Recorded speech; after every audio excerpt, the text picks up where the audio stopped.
Good morning, y'all. Now it's time. Welcome in. I'm Audrey Hall. I'm the membership coordinator here at Emerson Unitarian Universalist Church in Houston, Texas. Our beloved community of faith, reason, and affection welcomes all to grow in mind and spirit as together we build a better world. If you're joining us for the first time this morning, we extend a special welcome to you and invite you to fill out our visitor card so you can receive more information about Emerson and our activities. The visitor card is yellow, and you can find it on the table out in the gathering place or in the pews. And if you fill it out, please feel free to drop it in the basket on your way out. Again, welcome to all.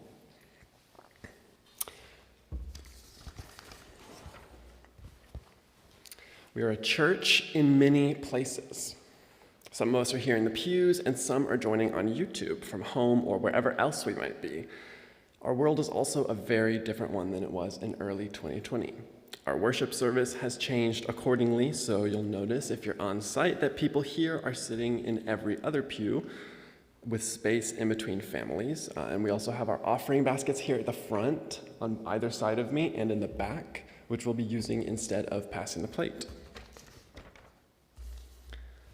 We're also keeping our masks on to reduce risk of COVID transmission, especially as we are now inviting everyone to sing in our hymns.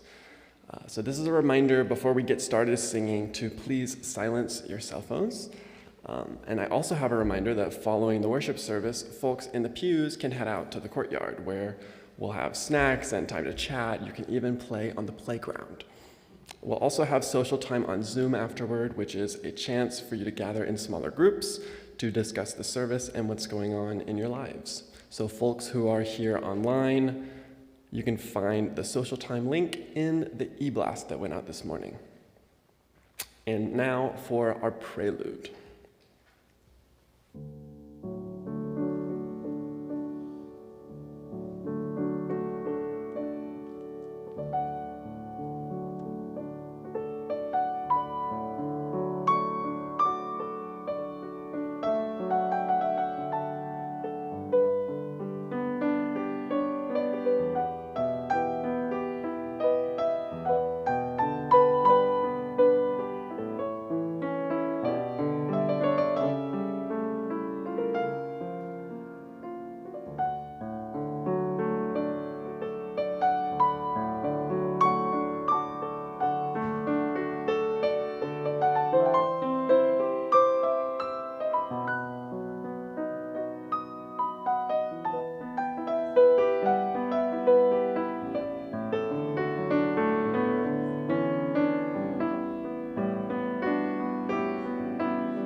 Good morning.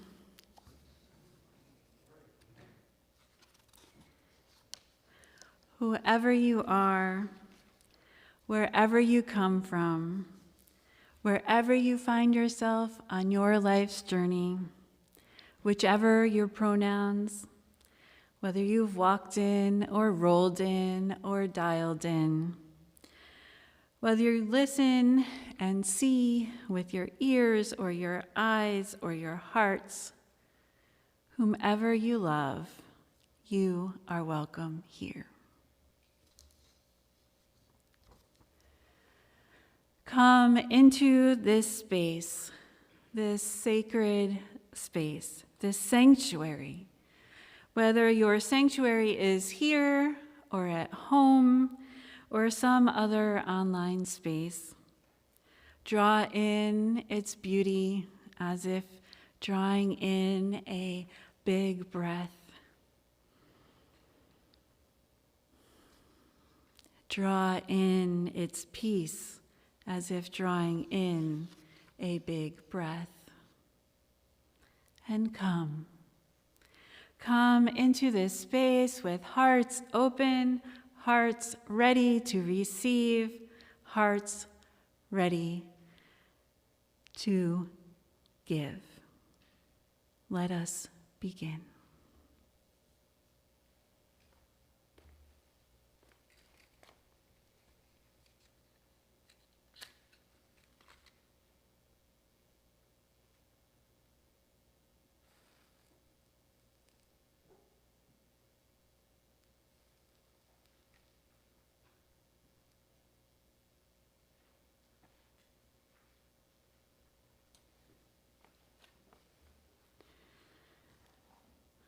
Please join me in the responsive chalice lighting.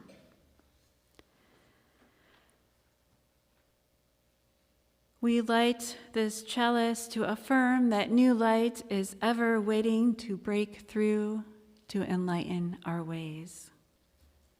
That new truth is ever waiting to break through, to illumine our minds.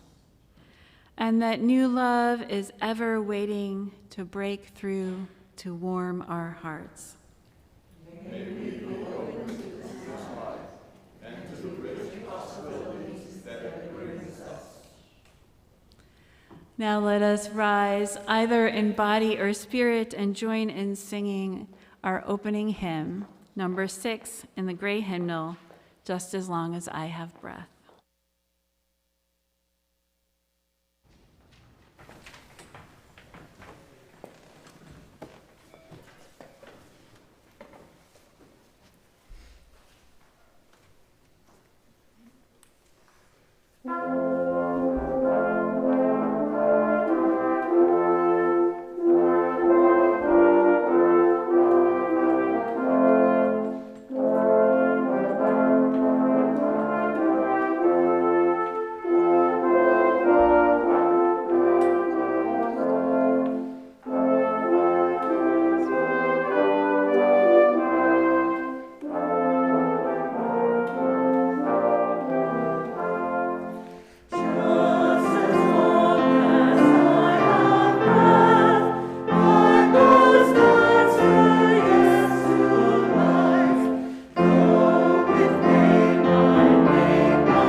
Our story this morning is one of a few stories I'll tell over the course of the service about amazing grace.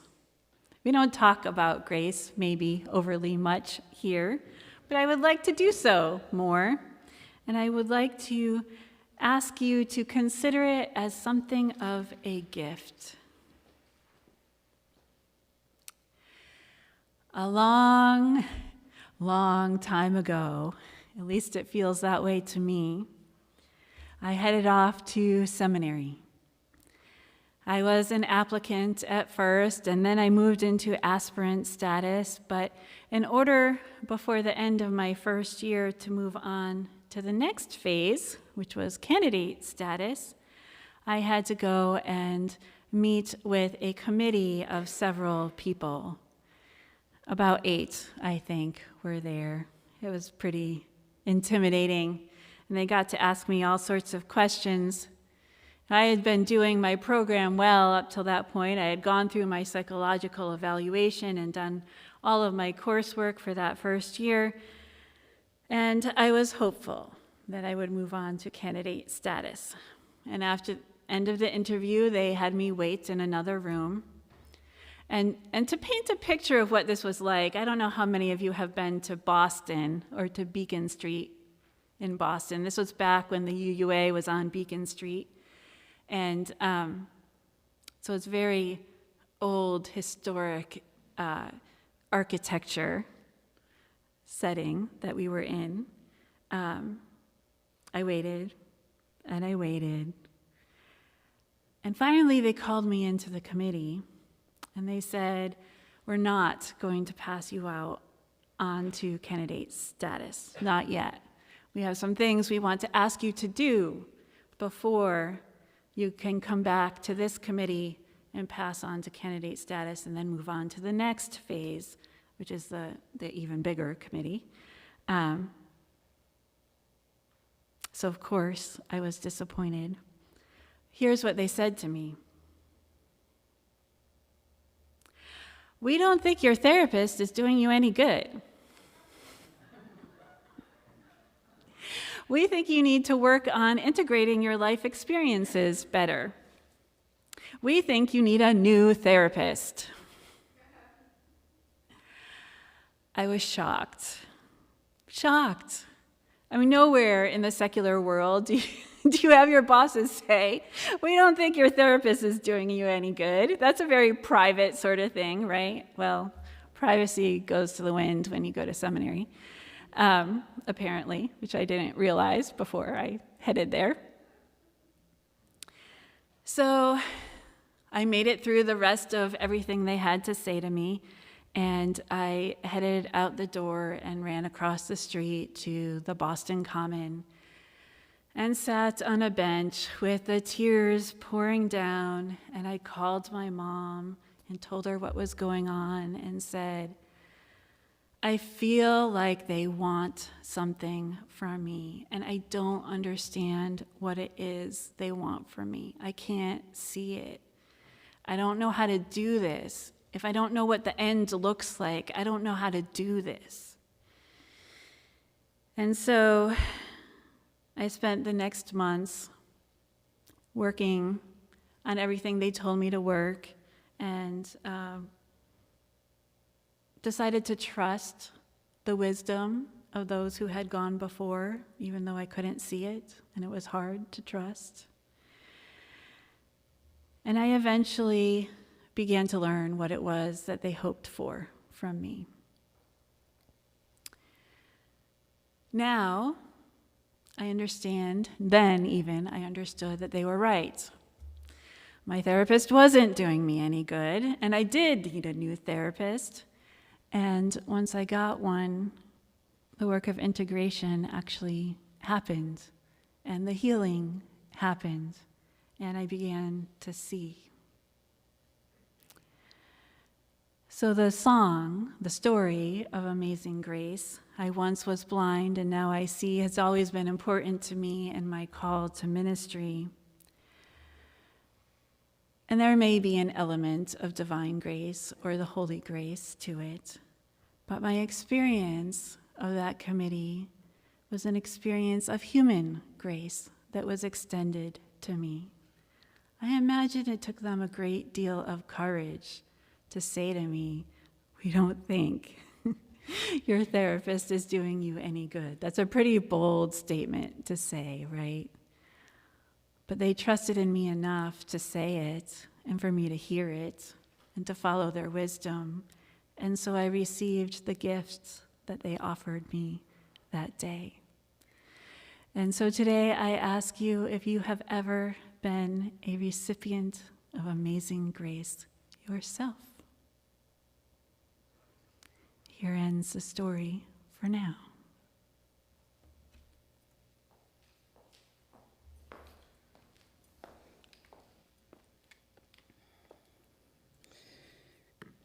Giving out of what is our own is a transformative act.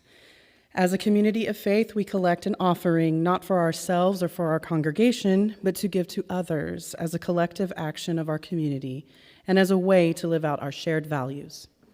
Please give with a generous heart to support the April Share the Plate recipient, Texas Environmental Justice Advocacy Services, or TEJAS. TEJAS educates communities about health concerns arising from pollution and empowers all to advocate for the enforcement of environmental laws and regulations through effective community action. Learn more at tejasbarrios.org. Local UU churches are teaming up to hire a coordinator for our upcoming UU The Vote effort. We found a coordinator very helpful in 2020, and we hope to improve on our record in this important election year. Emerson's share is $3,000. Special donations are appreciated. Checks should be made out to Emerson UU Church, earmarked UU Vote Coordinator. While we are raising these funds, 25% of our Share the Plate offerings will temporarily go to this account instead of Meals on Wheels. Let's all pitch in and make this happen. We have 4 ways to give. You can text the number on the screen, or go to our webpage for online giving, or you can put in our offering basket or mail the check to church.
Please find a comfortable place in your seats.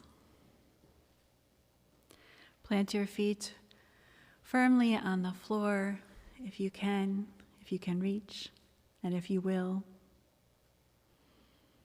Close your eyes if you feel comfortable doing so, and take a deep breath in. As together we enter into a time of meditation followed by silence. We spend so much time running from ourselves, fleeing from what we know about the goodness in our hearts. We think we can escape the intelligence of our loving, Imagine you are standing before a bodhisattva, Jesus, Buddha, the first mother. It does not matter what you call the Holy One. He has dust on his shoes, chafe clinging to her, the smells of being alive. Shining from their faces is the beam of all their questions, the compassion of their living. Can you see yourself through those eyes? Can we know each other like this? We who no longer believe in messiahs can hardly believe in each other. Can we know ourselves seen and know each other the same way until our restless hearts learn to abide in this knowing and this love? Can we live in this gaze of blessing? Let us enter into the silence.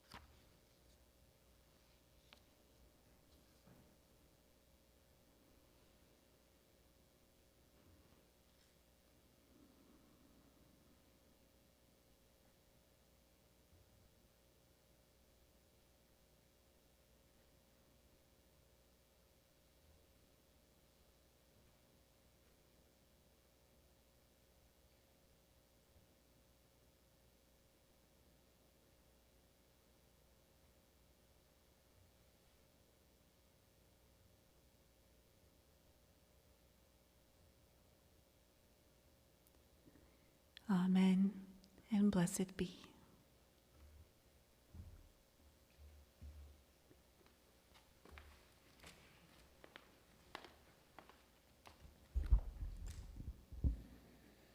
If I were to ask you, what is the thing that you desire most in life this afternoon? You'd say a lot of things off the top of your head, most of which you wouldn't believe. But I think that if you were stripped to whatever there is in you that is literal and irreducible, and you tried to answer that question, it may be something like this. I want to feel that I am thoroughly and completely understood so that now and then I can take my guard down and look out around me and not feel that I will be destroyed with my defenses down. I want to feel completely vulnerable, completely naked, completely exposed, and absolutely secure. That I can run the risk of radical exposure and know that the eye that beholds my vulnerability will not step on me. That I can feel secure in my awareness of the active presence of my own idiom in me. So as I live my life then, this is what I'm trying to fulfill. That I am secure because I hear the sound of the genuine in myself.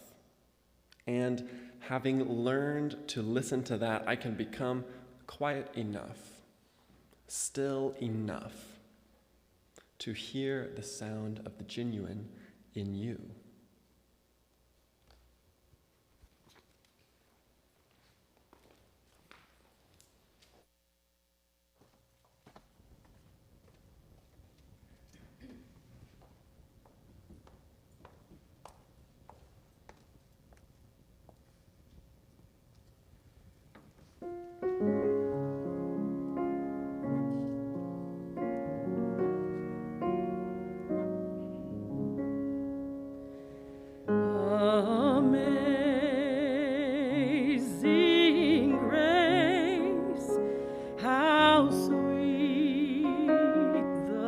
the sound that saved a wretch like me. I once was lost, but now am found. Was blind, but now I see. 'Twas grace that taught my heart to fear, and grace my fears relieved. How precious did that grace appear the hour I first believed.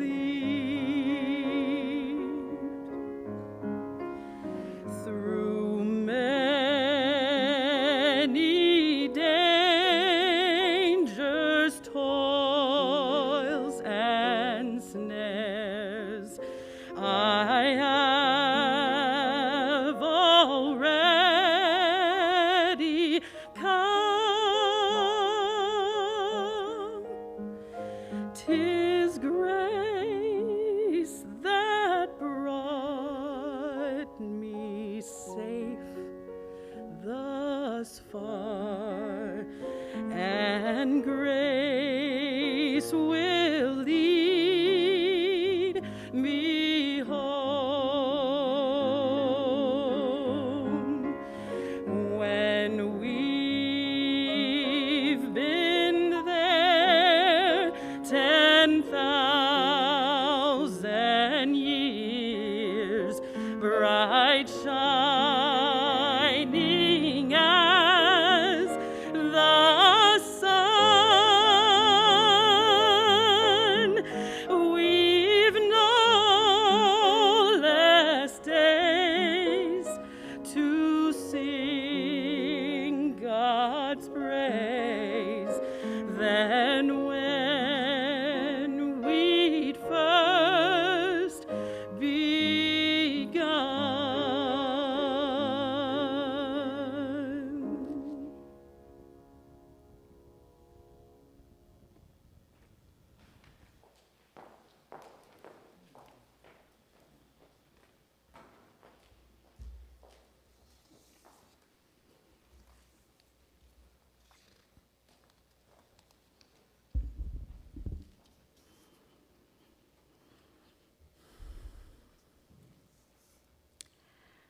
I enter the trauma room and stand off to the side, watching. A young man, barely a man, lies before me on a stretcher. He is combative, fighting with the medical staff about having his pants taken off, demanding the 2 police officers in the room be removed, and refusing to give his name or any information about what happened to him. I watch as he alternates between fighting and yelling with the staff and curling over on his side and crying about how much it hurts. He was found by police lying in a snowbank, a victim of assault. Not much is known yet, though he is clearly injured on one side. His appearance, young, male, ears and tongue pierced and tattooed, and his manner, refusing to give his name or his story in front of the police, his anger and combativeness toward medical staff, give rise to a myriad of possible labels and stories, few of them flattering. Then he turns on his side once more, curls up into a ball, and cries about the pain. My heart breaks open. A part of me knows this young man could be a gangbanger, a person frequently in trouble with the law, an innocent victim, or 1,000 other labels. But none of that matters now. The possible labels and stories have fallen away. All I can see now is a young boy crying in pain and needing comfort. My heart has broken open. I move closer, encourage him to breathe, and rub his head in comfort. His chaplain is there, someone who cares not just about his body and its broken condition, but about his feelings and his spirit, which has also been broken, is there. He has been seen, and his need for emotional comfort and spiritual healing has been acknowledged. Several years ago, I worked as a chaplain resident in an intensive clinical pastoral education program. The hospital where I served is a level 1 trauma center and contains the state's only burn unit. It is located in a city filled with violent crime and gang activity. Patients seen cover a wide range of diagnoses, from gunshot wounds and stabbings to appendicitis, from cancer treatments and life-threatening burns to dehydration or frostbite, and they cover all ages, from the not yet born to elders dying in hospice suites. The program itself is demanding, even at times grueling. Residents are there to learn how to do pastoral care in all of its forms well. Eventually, they move on to churches and hospices, hospitals and synagogues, wherever they are called and feel the call. Meanwhile, the most of their time is made in the program. Work weeks range from 60 to 64 hours, some shifts lasting as long as 28 hours at a time. Written work and assignments are in addition to those hours. The reason I'm telling you all of this is to explain how easy it would have been to become jaded in such a setting. It takes a significant amount of dedication and commitment from anyone who chooses to do a residency.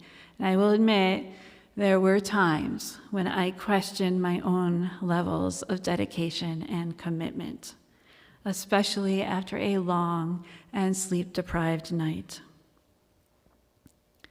But this night and this patient I just spoke of was not one of those times. Though I eventually found out his name and that he had been beaten by several guys he is going to get someday, I never did get the chance to talk with him and find out who he really is and what his story is about. The next hour or so had been alternating between resisting staff and their attempts at medical care, which he clearly needed, and allowing himself to be comforted and soothed by me. Eventually, he fell asleep from sheer exhaustion and for several hours. I did not see him again, though his presence remains with me still, for my heart had broken open. I do not know how or why these moments of broken openness come and go, just that they do. I consider these moments of broken openness to be moments of seeing, of truly seeing. of essentially seeing, as Mark Nepo says, or the sound of the genuine, as Howard Thurman terms it.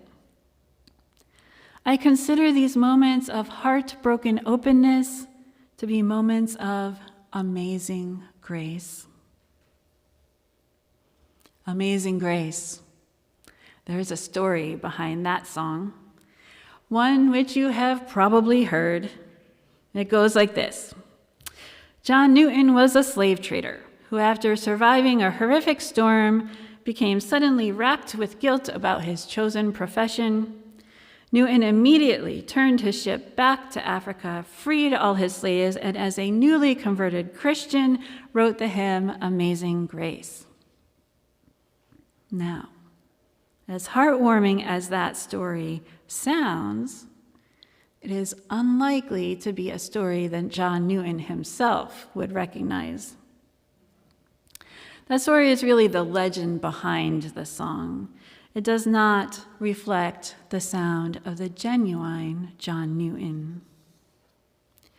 So today I'm going to tell you a different story about the same person, and one hopefully John Newton would better recognize. This one is a story about a young boy, frequently in trouble for disobeying his father, who grew into a young man impressed in the British Navy, of a deserter who was caught, publicly stripped and beaten, then demoted to the lowest rank, of a slave trader brought back to life by slaves, sneaking him food from their own small allowance, of a slave trader locked up by his own master, who went without food, shelter, or clothing for many hours at a time, yet still continued to trade slaves after he was rescued. And by that I mean people. It is a story of a man who drank and swore too much, who derided Christians, who was disliked by his fellow crew, yet was saved by them when he nearly went overboard in a drunken stupor. It is a story of a man who twice, by two different captains on two different ships, avoided drowning when he was sent on a last-minute errand. It is the story of a man who got shot in the head, lived through at least 2 tropical diseases, 1 mutiny, and 3 slave revolts. It is also the story of a 23-year-old who converted to Christianity, yet continued to trade people, trade slaves. Of a 39-year-old who became a priest, of a 47-year-old who wrote a hymn, of a 60-year-old who finally began to speak out against slavery, and continued to do so for 22 more years. So John Newton's story is not a simple story, as no one's is, and it is not the story of legend. John Newton's story is the story of a real life, of painfully slow growth and change and conversion. This John Newton story reflects the sound of the genuine in one former slave trader come priest. John Newton's story is a story of amazing grace. John Newton's story is a story of a heart finally broken open. Knowing this story, the longer, richer, deeper, fuller, though still not complete story, brings richer and deeper meaning to the words of this famous hymn. I was blind, but now I see. Through many dangers, toils, and snares, I have already come. When John Newton penned those words, through many dangers, toils, and snares, or storms I have already come, he wasn't exaggerating, not by a long shot. Like all of us, his life was full of its own dangers and near misses and challenges. His life was replete with its own tragedies and sorrows, as my life is, and your life is. And all of my patrons' lives were. As Unitarian Universalists, it is from our lives, from our direct lived experiences, that we build our theologies and philosophies about what is sacred, about what is holy, about what gives meaning to our lives, and what our lives mean. This journey of meaning-making and discovery and hopefully self-growth is never-ending.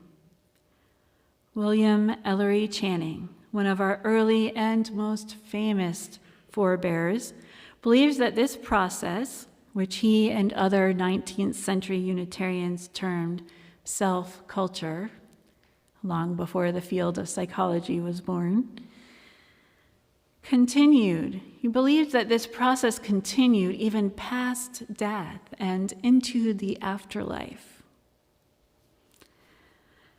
Either way, we all continue throughout our lives to make meaning and to discover anew, as did I during the time I spent working as a chaplain resident.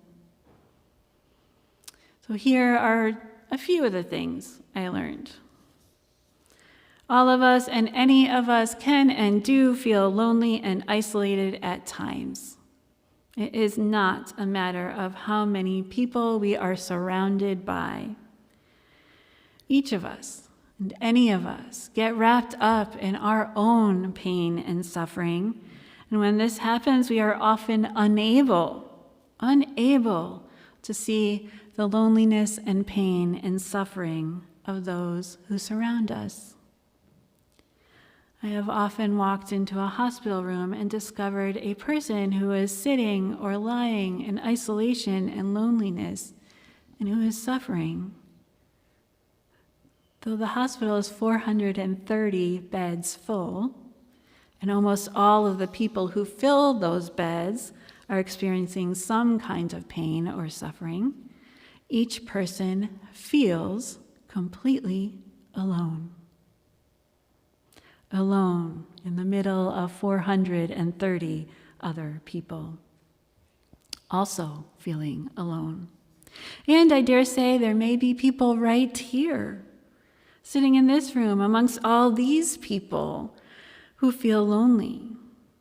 It can be as if each person is blind to the suffering or the needs of others and cannot see through their own pain.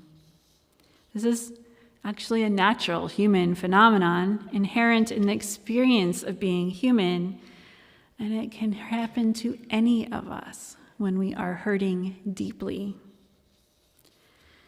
So please hear me well. I do not mean this as criticism of any person or even as a critique of the human condition itself. Rather, I see these moments as opportunities for grace, maybe even amazing grace.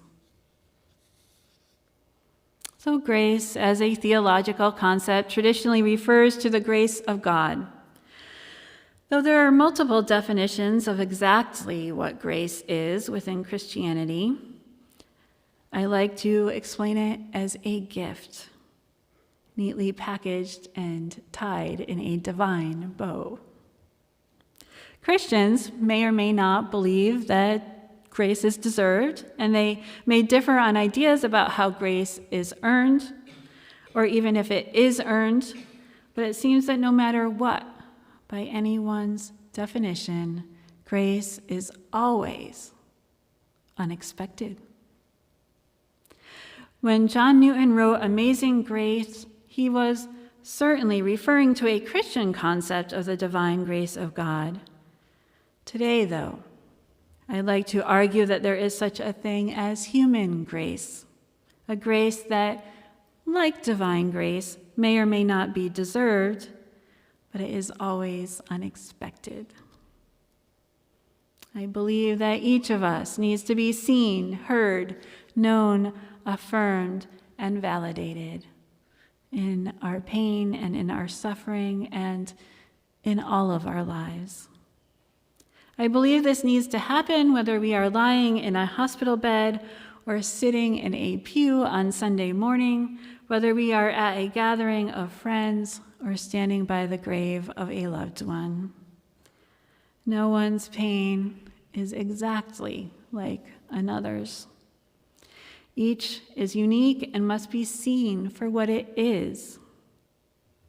And when someone comes along and sees another's pain, sees its essential truth, and sees the person behind the pain, whether that someone is your chaplain or your minister, your friend, or a stranger to you, or a fellow member of your congregation, you have been a recipient of grace. Human grace, extended from one human to another, yet no less holy than any kind of divine grace. I believe that when we can essentially see the truth of another's life through their own eyes and hearts, then our hearts are broken open, and our lives are filled with amazing grace. May it be so. Amen, and blessed be.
With hearts open and with a love that knows no bounds, may your spirits be filled this day and all days with amazing grace.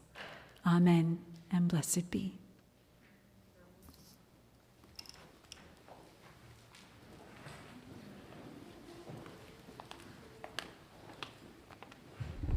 Hey y'all, thank you so much for being here with us this morning, especially to those faces who are new to Emerson or just new to me. I know some folks are here who were here even before me, but that I haven't met yet.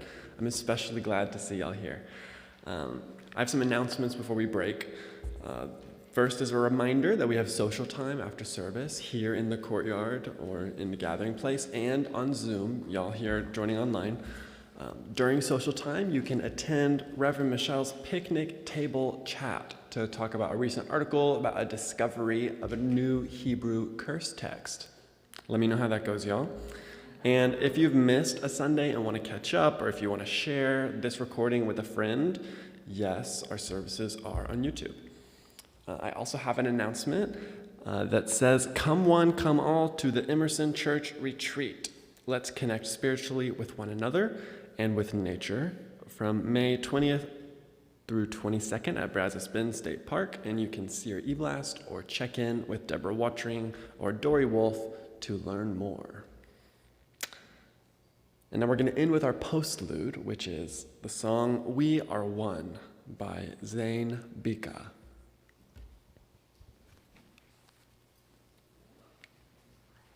Ramadan, Ramadan, Ramadan, Ramadan. The new moon we've come upon, the month of fasting has begun.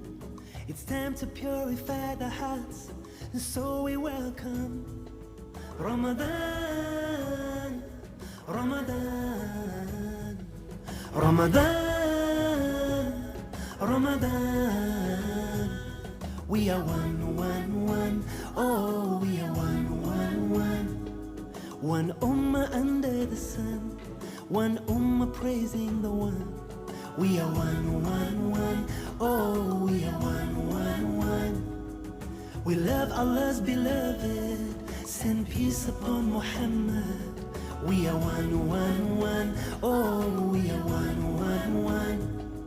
We fast and pray and smile and say, Subhanallah, Allah be praised. So is one, one, one. We say, Ramadan has begun.